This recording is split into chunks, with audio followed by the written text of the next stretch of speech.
Wonder of the Wasteland by Zane Grey, Chapter 24, Part 1.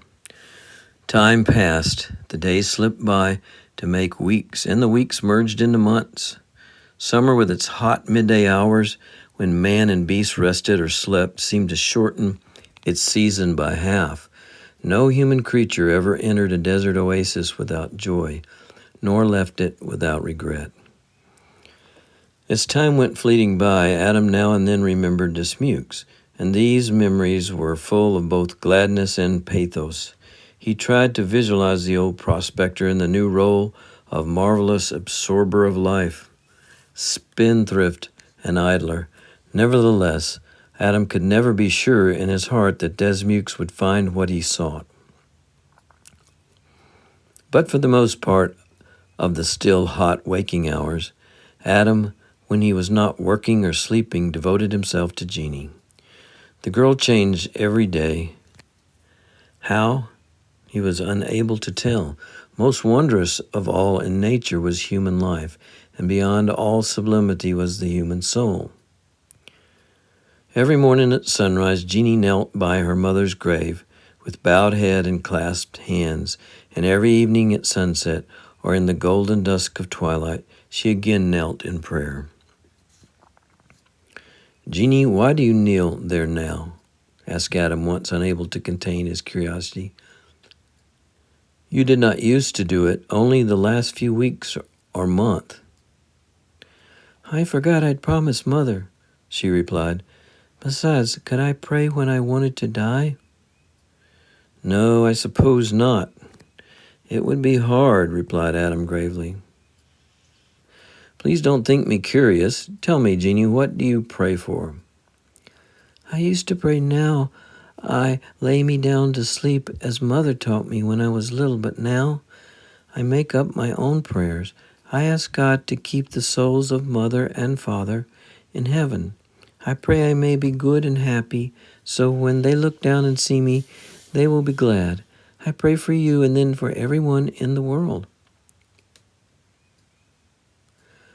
Slow, strong unrest, the endless moving of contending tides, heaved in Adam's breast. "So you pray for me, Jeannie?" "Well, it is good of you. I hope I'm worthy, but why do you pray?" She pondered the question. Thought was developing in Jeannie. "Before Mother died, I prayed because she taught me. Since then, lately, it lifts me up. It takes away the sorrow here." And she put a hand over her heart. "Jeannie, then you believe in God, the God who is supposed to answer your prayers?" "Yes, and he is not a God like Takwich or the beasts and rocks that the Indians worship. My God is all around me, in the sunshine, in the air, in the humming bees and whispering leaves and murmuring water. I feel him everywhere and in me too." "Jeannie, tell me one prayer, just one of yours or your mother's, that was truly answered," appealed Adam with earnest feeling. "We prayed for someone to come. I know Mother prayed for someone to save me from being alone, from starving, and I prayed for someone to come and help her, to relieve her terrible dread about me. And you came." Adam was silenced. What had he to contend with here? Faith and fact were beyond question, as Jeannie represented them. What little he knew, he could not even believe that a divine guidance had been the spirit of his wandering steps. But he was changing. Always the future, always the unknown calling, always the presentiment of sterner struggle, of larger growth, of ultimate fulfillment. His illusion, his fetish, his phantasmagoria rivaled the eternal and inexplicable faith of his friend Dismukes.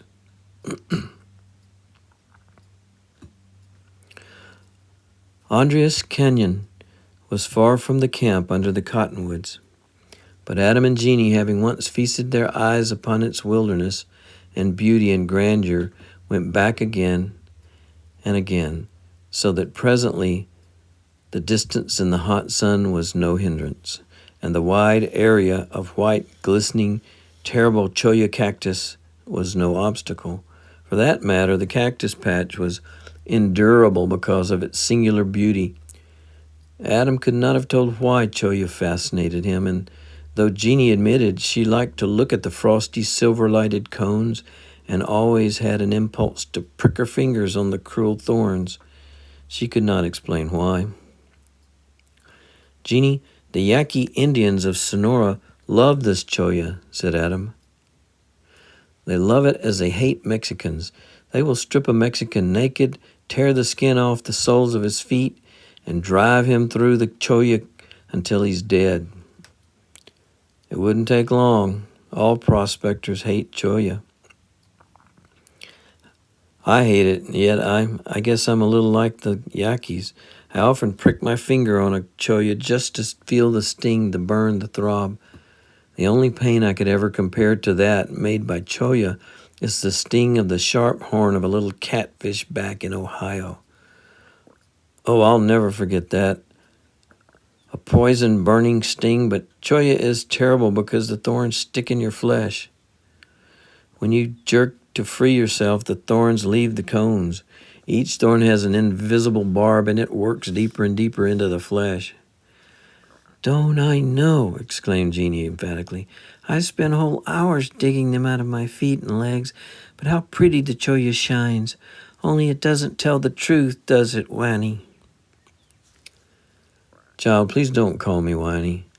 It's so silly, protested Adam. It's not. No sillier than you calling me child. I'm nearly 15. I'm growing right out of my clothes. Call me Adam. No, I don't like that name, and I can't call you Mr. or Father or Brother. But what's wrong with Adam? I read in Mother's Bible about Adam and Eve. I hated her when the devil got into her, and I didn't like Adam, and I don't like the name Adam. You'd never have been driven from heaven. I'm not so sure about that, said Adam ruefully. Jeanie, I was wicked when I was a young man. You were. Well, I don't care. You'd never be tempted to disobey the Lord, not by Eve with all her stolen apples. All right, call me Wani, returned Adam, and he made haste to change the subject. There were times when Jeanie, with her simplicity, her directness, her curiosity, and her innocence, caused Adam extreme perplexity, not to say embarrassment. He remembered his own bringing up. It seemed every year his childhood days came back closer. And thrown as he was in constant companionship with this child of nature, he began to wonder if the sophisticated education of children, especially girls, as it had been in his youth, was as fine and simple and true to life as it might have been. Andres Canyon yawned with a wide mouth and huge yellow cliffs. Just beyond the mouth of the canyon, and across the wide space from cliff to slope, bloomed the most verdant and beautiful oasis of that desert region. Huge gray boulders, clean and old and rusted, with lichen-made barricade for a clear stream of green water, as if to protect it from blowing desert sand. Yet there were little beaches of white sand, lined by colored pebbles. Green rushes and flags grew in the water. Beyond the stream, on the side of the flat rock slope, lay a many-arched thicket of mesquite, impenetrable except for birds and beasts. The green of the leaves seemed dominated by bronze colors of the mistletoe. The oasis proper, however, was the grove of cottonwoods, sycamores, and palms. How bright green the foliage of cottonwoods, and smooth white the bark of sycamores. But verdant and cool as it was under their shade, Adam and Jeanie always sought the aloof and stately palms, wonderful trees, not native there, planted years and years before by the Spanish padres. "Oh, I love it here," exclaimed Jeanie. "Listen to the palms whisper." They stood loftily with spreading green fan-like leaves at the tops, and all the trunks swathed and bundled, apparently in huge cases of straw. These yellow sheaths were no less than the leaves that had died. As the palms grew, the new leaves kept bursting from the tufted tops, and those leaves lowest down died and turned yellow. "Jeannie, your uncle seems a long time coming back for you," remarked Adam. "I hope he never comes," she replied. Adam was surprised and somewhat disconcerted at her reply, and yet strangely pleased. "Why?" he asked. "Oh, I never liked him, and I don't want to go away with him." "Your mother said he was a good man, that he loved you." "Uncle Ed was good and very kind to me. I ought to be ashamed," replied Jeannie. "But he drank, and when he drank, he kissed me. He put his hands on me. I hated that." "Did you ever tell your mother?" inquired Adam. "Yes, I told her. I asked her why he did that, and she said not to mind, only to keep away from him when he drank." "Jeannie, your uncle did wrong, and your mother did wrong not to tell you so," declared Adam earnestly. "Wrong? What do you mean wrong? I only thought I didn't like him." "Well, I'll tell you someday. But now to go back to what you said about leaving. You know, I'm going with you when your uncle comes." "Wani, do you want that time to come soon?" she asked wistfully. Yes, of course. For your sake, you're getting to be a big girl. You must go to school. You must get out to civilization." "Oh, I'm crazy to go," she burst out, covering her face. "Yet I'm feeling I'll hate to leave here. I've been so happy lately." "Jeannie, it relieves me to hear you anxious to go, and it pleases me to know you've been happy lately. You see, I'm only a man. You know how little I could do for you. I've tried.